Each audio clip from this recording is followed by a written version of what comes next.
Hey, it's Don Skaggs again for Empowered Inventing, one place where we try to help you help other people by taking your great innovation, the right opportunity, mixing that with sound wisdom so you can turn them into real things like products and businesses that make money.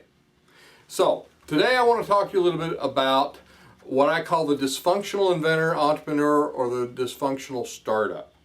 And you know, there is a real difference between an inventor, an entrepreneur, a startup, one that runs well. You can kind of tell things are humming along, progress is being made, milestones are being hit, versus one that's just not doing those things. It's just dysfunctional. And there's a problem. And usually if you're walking in from the outside, you can see it. Well, sometimes when you're on the inside of it, you can see it. And sometimes you can see it and nobody talks about it. And that's one of the things I want to talk about with a dysfunctional inventor, entrepreneur, or startup. Because you know, if you know what I'm talking about, you know the type.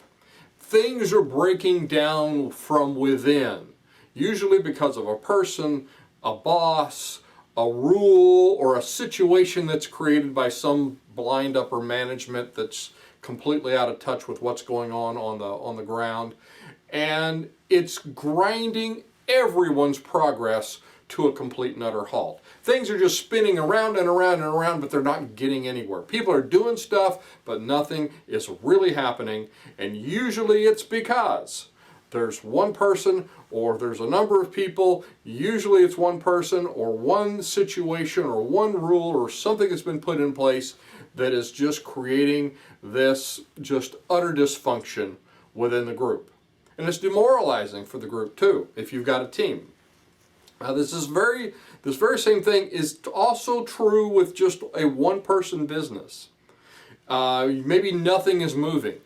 And instead of it being one person or one thing in the team, it is usually one thing you're doing or one thing that you're just not doing, or just some type of thing that makes the situation, makes your progress, makes everything dysfunctional. It's not functioning. That's why they call it dysfunctional. So many times it takes a lot of courage, especially in a team, of actually removing that one person, that one person that is really the one that's causing the problem.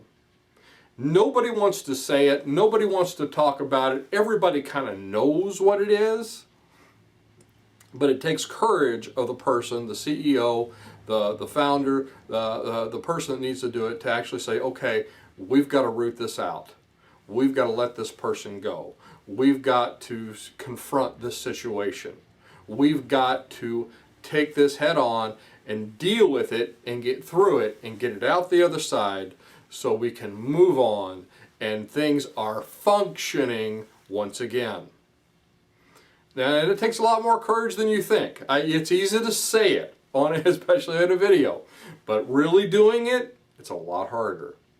So it takes a lot of courage. Now, what about if it's just one person? What about if it's just you? But again, you know something's wrong. What's going on there? Well, you ask yourself some questions if you're not really sure. Am I seeing the mistakes that are being made?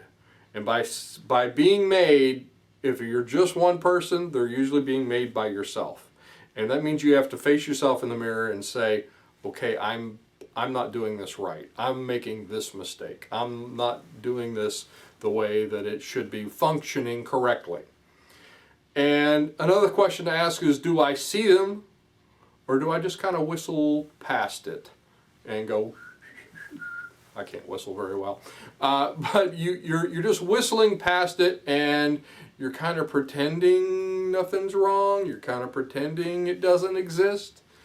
And again, a lot of times you see this in a dysfunctional team where everybody kind of wants to ignore the obvious wrong thing that's going on, and nobody wants to face it. Nobody wants to speak up Maybe it's a situation the CEO's put in place and they just think it is just the thing, and everybody knows it's a bad idea, and everybody's afraid to speak up about it. And the CEO either doesn't see it, or sometimes, just like the individual entrepreneur or inventor, they don't want to admit it to themselves. And this is a problem. You know, we talk about all the other issues and challenges you face going forward, but it's these behavioral things that so many times I see inventors and entrepreneurs, it will just stop you in your tracks. It is just as devastating as any of the other nuts and bolts things that you'll hit, and a lot of times even more so. And it's why I like to address these, because I think they're very important, and a lot of times they're just not, these issues are not brought to the forefront to where inventors and entrepreneurs and small startups can actually see them for what they are. So you know, another thing is, am I telling myself, let's say you recognize the problem.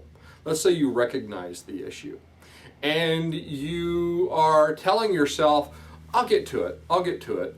I got these other priorities over here right now. I'll get to this. Don't worry about it. I'll get to it. And you keep putting it off. You procrastinate. It is that nasty little thing you want to ignore and leave alone. And really what is going on is you're not wanting to face it. And you know what I'm talking about if you're in the middle of this. And you really, really need to do something about it. Especially if you're one person micro business, because there's nobody to talk to, really. Nobody, I mean, there's, you know, people are important and you want to be around people, but I mean, within your one person micro business, your startup, if you're a one person entity, then sometimes you feel like you're in an echo chamber. And a lot of times you need to get with other people and bounce these things, especially if you can't recognize what these problems are. But you need to face it. You need to do something about it. I see this in big startups. I've seen this in big companies. I've seen this in one-person micro businesses. It is an equal opportunity employer, unfortunately. So if you hide mistakes, if you hide your mistakes from yourself, which is what we end up doing. This is what the kind of the gist of this whole talk this morning is you are hiding these things from yourself. And if you do that, you're doomed to fail.